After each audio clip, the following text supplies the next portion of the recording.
हमारी गैलेक्सी का size 1 lakh light year है, जिसमें अरबों खरबों स्टार्स और सितारे मौजूद हैं। नासा ने Hubble telescope, Kepler space telescope और टेस्ट टेलीस्कोप के जरिए अरबों स्टार्स को स्टडी किया और उनके गिर्द ऑर्बिट करने वाले 5000 सितारे को ढूंढा। उनमें से बहुत सारे सितारे अजीबोगरीब थे, जिनमें किसी पर तेजाब की बारिश होती है और किसी पर पत्थरों की। इनमें बहुत सारे सितारे ऐसे थे जो अपने स्टार के हैबिटेबल जोन में आते हैं और बहुत सारे सितारे ऐसे थे जो हमारी ज़मीन जैसे हैं। यहाँ पानी मौजूद हो सकता है, लेकिन ये सितारे हमसे बहुत ज्यादा दूर हैं।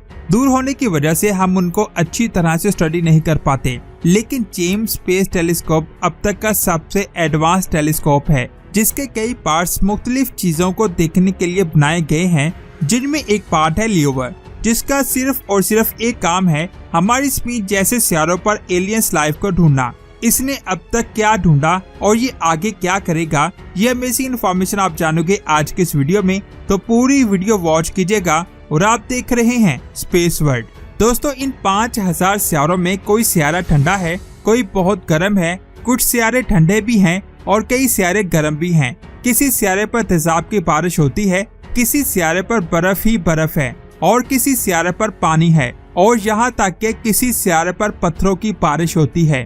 अभी यहाँ सोचने वाली बात यह है कि ये सितारे हमसे बहुत ज्यादा दूर हैं, तो इतनी दूरी से साइंसदानों को कैसे पता चल जाता है कि इस सितारे पर क्या है और ये किस चीज से बना है। इस चीज का पता साइंसदान उस सितारे पर मौजूद केमिकल कंपोजिशन से लगाते हैं कि उस सितारे की प्रॉपर्टीज क्या है और उसमें कौन कौन सी गैसेस मौजूद हैं। इन सब चीजों से ही साइंसदान को पता चल जाता है कि उस सितारे पर क्या हो रहा है। जितना ज्यादा एडवांस टेलीस्कोप होगा, हम सितारे की केमिकल कंपोजिशन के बारे में उतनी अच्छी तरह से जान पाएंगे। इन्हीं केमिकल कंपोजिशन की वजह से हमने हमारी ज़मीन जैसे सितारों को ढूंढा है, जिनका एटमॉस्फेयर हमारी ज़मीन जैसा है।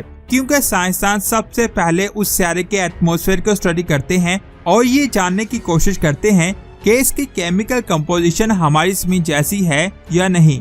इसमें सबसे ज्यादा अहम रोल उस सितारे के स्टार से आने वाली रोशनी का है। जब रोशनी उस सितारे पर पड़ती है तो हम उसके एटमॉस्फेयर को अच्छी तरह से देख पाते हैं, क्योंकि उसके स्टार की रोशनी से उस सितारे का एटमॉस्फेयर अच्छी तरह से दिखाई देता है।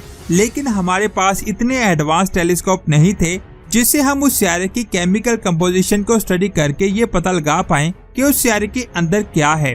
क्या वहाँ पानी है, हमारी ज़मीन जैसे पहाड़ हैं, समुंदर और दरख्त हैं, और क्या वहाँ कोई एलियंस लाइफ भी मौजूद है। लेकिन अब एक टेलीस्कोप हमारे पास है जो इन सब चीजों को अच्छी तरह से देख सकता है। उस टेलीस्कोप का नाम है जेम्स स्पेस टेलीस्कोप, जिसमें कई पार्ट्स लगे हैं और हर पार्ट्स का डिफरेंट काम है। इनमें एक पार्ट ल्यूवर, जिसका सिर्फ और सिर्फ एक ही काम है कि ज़मीन से मौजूद सितारे के एटमॉस्फेयर के बारे में केमिकल कंपोजिशन के बारे में जानना है, और ये पार्ट उस सितारे के अंदर देखने की भी सलाहियत रखता है। आज तक जितने भी टेलीस्कोप स्पेस में भेजे गए हैं, वो स्पेस में मौजूद बादलों से आगे नहीं देख पाते।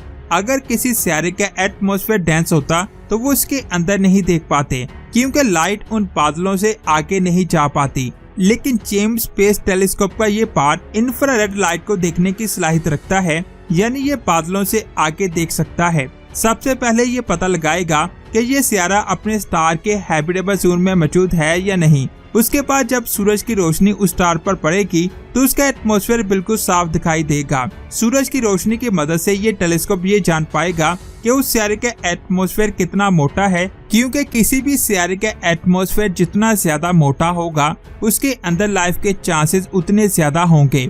और यहाँ पर यह भी पता लगा पाएगा कि जैसे हमारी स्पिन के पास ओजोन लेयर है, क्या उस सितारे के पास भी ओजोन लेयर है। इस टेलीस्कोप से पहले आज तक कोई भी टेलीस्कोप इस बात का पता नहीं लगा पाया, क्योंकि वो बादलों को अच्छी तरह से स्टडी नहीं कर पाते थे। लेकिन ये इन बादलों से आगे भी अच्छी तरह से स्टडी करेगा। उसके बाद जेम्स स्पेस टेलीस्कोप में लगा ल्यूवर किसी भी सितारे में मौजूद मीथेन, नाइट्रोजन, हाइड्रोजन, CO2 का पता लगाएगा। अगर ये सारी चीजें किसी सितारे पर हुई तो वहाँ पानी के चांसेस बहुत ज्यादा होंगे। उसके एटमॉस्फेयर की स्टडी से हमें ये भी पता चल पाएगा कि वहाँ पहाड़ है या नहीं।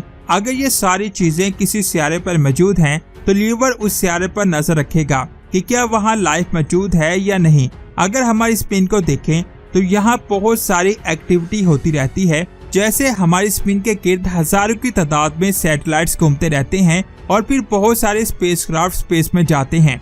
अगर हमारी स्क्रीन का दूर से देखा जाए तो ये सारी एक्टिविटी हमें नजर आएंगी, क्योंकि जब सूरज की रोशनी हमारी स्क्रीन पर पड़ती है तो ये सारी चीजें मिलकर रोशनी में एक इफेक्ट पैदा करती हैं, जिसको दूर से आसानी से देखा जा सकता है और दूर से देखने वाले को पता चल जाएगा कि इस सियारे पर इंसान रहते हैं। इसी तरह अगर किसी ऐसे सियारे पर हम जैसे इंसान रहते हों तो ये ल्यूवर इतना ज्यादा एडवांस है कि उनकी एक्टिविटी को अच्छी तरह से स्टडी कर सकता है, जिससे हमें दो चीजों का पता चलेगा। एक ये कि हमारी कायनात में हमारी स्क्रीन जैसे कितने सियारे हैं, यहाँ पहाड़, समुद्र और दरख्त भी मौजूद हों, और जिसके पास हमारी स्क्रीन जैसा मोटा एटमॉस्फेयर भी मौजूद हो। और दूसरा इस बात के बारे में भी कुछ हद तक जान पाएगा कि किस किस सियारे पर एलियंस लाइफ मौजूद है। इस टेलीस्कोप को लॉन्च हुए 6 माह हो चुके हैं। इसने बहुत सारी तस्वीरें खींची हैं, जिनका मकसद इसकी परफॉर्मेंस को टेस्ट करना था। इस वक्त ये मुकम्मल तौर पर रेडी हो चुका है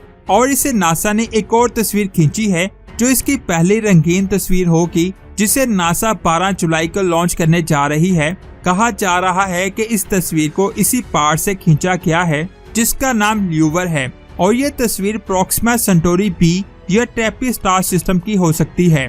प्रोक्सिमा सेंटोरी हमारे सोलर सिस्टम का सबसे करीबी सोलर सिस्टम है, जो हमारी जमीन से 4.2 लाइट ईयर दूर है, और इस स्टार के गिर्द एक सियारा ऑर्बिट करता है जिसका नाम प्रोक्सिमा सेंटोरी बी है।